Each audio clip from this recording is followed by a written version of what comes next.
नमस्कार, मी राहुल पाटील. स्वागत आहे तुमच्या सगळ्यांचं माझ्या यूट्यूब चॅनलवरती. 50 Days 50 रायटिंग्स या चॅलेंजमधला आजचा हा आपला 31वा दिवस आहे आणि आजचं आपलं रायटिंग वाघाबद्दल असणार आहे. आता मी वाघ का म्हणतोय हे तुम्हाला कळेल. झालं असं होतं, मी लहान असतानाचा किस्सा आहे. मी एका अभयारण्यात फिरायला गेलो होतो आणि साधारण आम्हाला वाघ दिसण्याची अपेक्षा होती.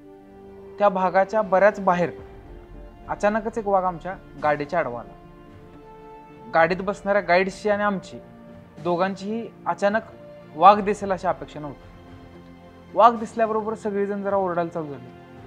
त्यावेळेस गाईड एक वाक्य बोलला. गाईड म्हणला, अजिबात ओरडू नका, अजिबात ओरडू नका, थांबा. सगळे ओरडायचे थांबले. वाघ आला आणि निघून गेला. मला कुतूहल होतं की अजिबात ओरडायचं नाही, असं का? लहान होतो. परत सगळे बेस कॅम्पवर गेलो. तिथे गेल्यानंतर मी त्यांना प्रश्न विचारला की वाघासमोर सगळे एकत्र ओरडले असते तर काय झालं असतं? तर ते म्हणले, वाघ घाबरला असता. म्हणलं ठीक आहे ना, वाघ घाबरला असता. तर त्याच्यावर त्यांनी उत्तर दिलं की बाळा, वाघ घाबरला की अंगावर येतो. म्हणजे त्यानंतर मला एका प्रश्नाचं उत्तर मिळालं की ज्यावेळेस तरुण मुलग्याला, म्हणजे साधारण आमच्या वयातल्या मुलांना, तू एक चांगला माणूस आहेस म्हणल्यावर आनंद होतो, पण तू वाघ आहेस म्हणल्यावर जो त्यांना आनंद होतो तो थोडासा जास्ती असतो.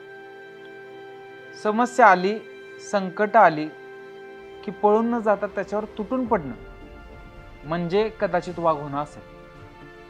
पण अशीच बरीच वाघ मंडळी आहेत जी परिस्थितीला घाबरले आणि धाडस करण्यापासून थोडंसं मागे सरकतात. मग माझ्या मनात प्रश्न आला की जर त्यांच्याबद्दल काहीतरी लिहायचं झालं किंवा त्यांना थोडंसं प्रेरित करायचं झालं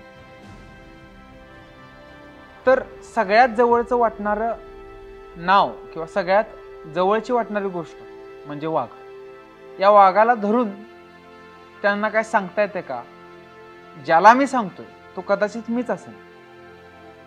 पण मग या सगळ्याबद्दलच मी एकदा असं लिहिलं होतं, एक हरणाच्या माग एक वाघ लागलाय. आता एकतर जीव वाचणार नाहीतर भूक भागणार, बघावं लागेल. स्वप्नांच्या आडवी परिस्थिती आली आहे. स्वप्न का नोकरी, निर्णय लवकर करावा लागेल. वाघानं पिंजऱ्यातनं डरकाळी दिली असती तर त्याला कोण घाबरलं असतं? पगारात घर चाललं नाही की मग असं वाटायला नको की स्वप्नांच्या मागं पळलो असतो तर बरं झालं असतं. उडणारी पाखरं, पळणारी लांडगीच सगळं सांगत असतात. वाघानं त्याच्या येण्याचा प्रचार करू नये. रक्त गरम असेल, धाडस असेल अंगात, तर स्वप्न बघताना परिस्थितीचा विचार करू नये. ठीक आहे, थोडे मोह सोडावे लागतील, थोडे त्याग करावे लागतील. अहो, यज्ञामध्ये आहुत्यांशिवाय देव तरी पावतो का? थोडे मोह सोडावे लागतील, थोडे त्याग करावे लागतील. यज्ञामध्ये केलेल्या आहुत्यांशिवाय देव तरी पावतो का? एक वेळ उपाशी मरेल, पण भूक लागली म्हणून वाघ गवताला शिवतो का? धन्यवाद.